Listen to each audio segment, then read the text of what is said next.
सरकार के गठन की तारीख सामने आ चुकी है और ऐसे में अब सबके जहन में बस एक ही सवाल कि नीतीश कुमार के बाद बिहार का अगला सीएम कौन होगा। अगला मुख्यमंत्री बीजेपी से बनना तय बताया जा रहा है और ऐसे में अब सीएम की रेस में कौन कौन से चेहरे जरा देख लीजिए। नित्यानंद राय और दिलीप जायसवाल, तमाम चेहरों की भी हम बात करेंगे और ऐसे में ये बहुत जरूरी है।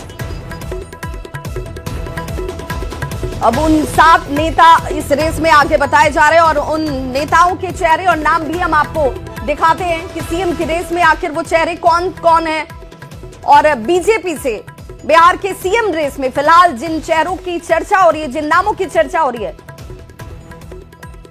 उन तमाम चेहरों की भी बात हम करेंगे। और जरा उन चेहरों पर एक बार नजर आप भी डालिए। सम्राट चौधरी जो सबसे आगे बताए जाते हैं, रेणु देवी, संजीव चौरसिया, और सिर्फ यही नाम नहीं है, देखिए जनक राम का नाम भी इसमें आगे बताया जा रहा है, नित्यानंद राय, दिलीप जायसवाल, विजय सिन्हा जो कि डिप्टी सीएम है इस वक्त मौजूदा सरकार में। सम्राट चौधरी डिप्टी सीएम है और इनको लेकर सबसे ज्यादा चर्चाएं रही। रेणु देवी, संजीव चौरसिया, जनक राम, नित्यानंद राय, ये वो तमाम चेहरे और नाम हैं जिनको लेकर बताया जा रहा है कि इस वक्त ये चेहरे मुख्यमंत्री के लिए प्रबल दावेदारों में से नजर आते हैं। हालांकि बीजेपी को लेकर यह कहा जाता है हमेशा से कि चौंकाने वाले नाम सामने आ जाते हैं, लेकिन क्या यहां कोई बीजेपी एक्सपेरिमेंट करना चाहेगी या सम्राट चौधरी जो इस वक्त सबसे ज्यादा प्रबल दावेदार के तौर पर दिखते हैं, मुख्यमंत्री नीतीश कुमार के बहुत करीब दिखाई देते हैं, उसे लेकर यह बार बार कहा जा रहा है कि संभवतः कि आखिर ये नाम और इन नामों के पीछे का जो जातीय कैलकुलेशन है वो अपने आप में बहुत महत्वपूर्ण हो जाता है। और बात बिहार में नई सरकार के इस गठन की करें तो सरकार का नया फॉर्मूला क्या होगा, उस फॉर्मूले को भी हम आपको जरूर बताएंगे कि आखिर ये फॉर्मूला किस तरीके से काम करने वाला है। तो देखिए जो गठबंधन के सहयोगी, उन सहयोगियों पर नजर डाल लीजिए। बीजेपी, जेडीयू, एलजेपी, आरवी, हम और आरएलएम 36 मंत्री हैं। अब किसके पास क्या कुछ संख्या जो है वो भी देखते चलिए। तो मुख्यमंत्री के साथ 14 या 15 मंत्री पद बीजेपी के पास, वहीं जेडीयू के पास एक डिप्टी सीएम प्लस 15-16 मंत्री हो सकते हैं। ये नई सरकार में किस तरीके से चीजें आपको दिखेंगी, हो सकता है ऐसा। एलजेपी आरवी की बात करें तो उसके लिहाज से भी ये तमाम चीजें बताई जा रही हैं कि 2 मंत्री, वहीं पर हम की तरफ से एक, और ये वो कैलकुलेशन है जिसे मानकर चला जा रहा है कि बदलाव जो है वो चेहरे के तौर पर बीजेपी में दिख सकता है। हालांकि इसके अलावा बहुत कुछ कार्यप्रणाली और जो तमाम चीजें इस वक्त अभी तक सरकार में दायित्व के तौर पर दिख रही थी वो जस की तस होती हुई दिखेंगी। नई सरकार पर ग्रामीण विकास मंत्री श्रवण कुमार ने क्या कुछ कहा है जरा वो भी समझना होगा। नीतीश कुमार सर्वमान्य नेता हैं और जेडीयू के राष्ट्रीय अध्यक्ष हैं। निशांत कुमार की एंट्री पर उन्होंने जरूर कहा कि उन्हें बड़ी जवाबदेही देनी चाहिए, ये उनकी इच्छा है। आगे जो भी घटनाक्रम होना है उसे बड़े नेता मिल बैठकर तय करेंगे और इसमें नीतीश कुमार की भूमिका सबसे बड़ी होगी। शपथ ग्रहण की तैयारी सारी तो राज्यसभा के द्वारा किया जाता है और राज्यसभा में उनका शपथ ग्रहण होगा।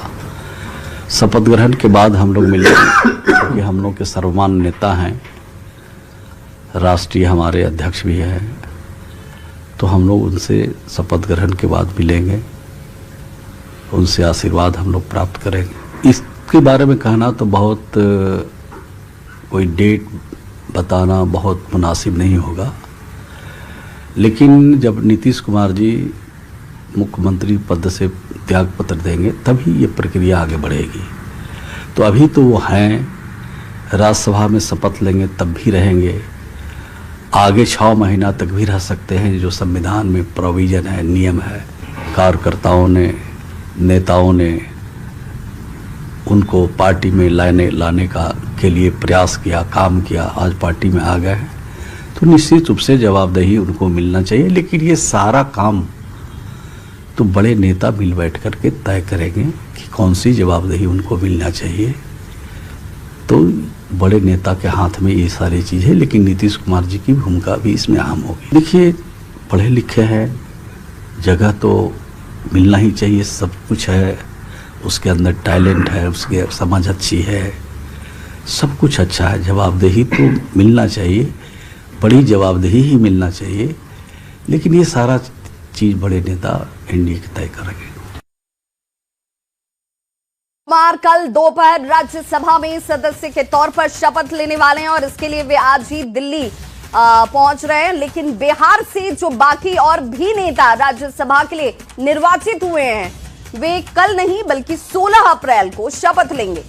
यानी नीतीश कुमार कल अकेले शपथ लेने वाले हैं, जिसको लेकर विशेष तैयारी जो है वो इस वक्त की जा रही है। जबकि नेता के बीजेपी के राष्ट्रीय अध्यक्ष की बात करें तो नितिन नवीन केंद्रीय और तमाम इन चेहरों पर भी जरा देख ले। राज्यसभा में शपथ 10 अप्रैल को नीतीश कुमार सिर्फ लेने वाले हैं, लेकिन 16 अप्रैल को कौन कौन से चेहरे होंगे तो नितिन नवीन होंगे, बीजेपी के राष्ट्रीय अध्यक्ष उपेंद्र कुशवाहा होंगे, शिवेश राम होंगे और रामनाथ ठाकुर। ये वो चेहरे हैं जो 16 अप्रैल को शपथ लेते हुए आपको दिखेंगे। बीजेपी के राष्ट्रीय अध्यक्ष नितिन नवीन, केंद्रीय कृषि राज्य मंत्री हैं रामनाथ ठाकुर, उन्हें आप देख पा रहे होंगे तस्वीरों में, ये लेंगे 16 अप्रैल को। आरएलएम के अध्यक्ष उपेंद्र कुशवाहा, उन्हें आप देख पा रहे होंगे, ये भी 16 अप्रैल को ही शपथ लेने वाले हैं राज्यसभा सांसद के तौर पर। और शिवेश राम भी जो आपको ये बताते चलें कि 16 अप्रैल को ही शपथ लेने वाले हैं। तो ये कुल 4 चेहरे हैं जो 16 अप्रैल को शपथ लेंगे। लेकिन मुख्यमंत्री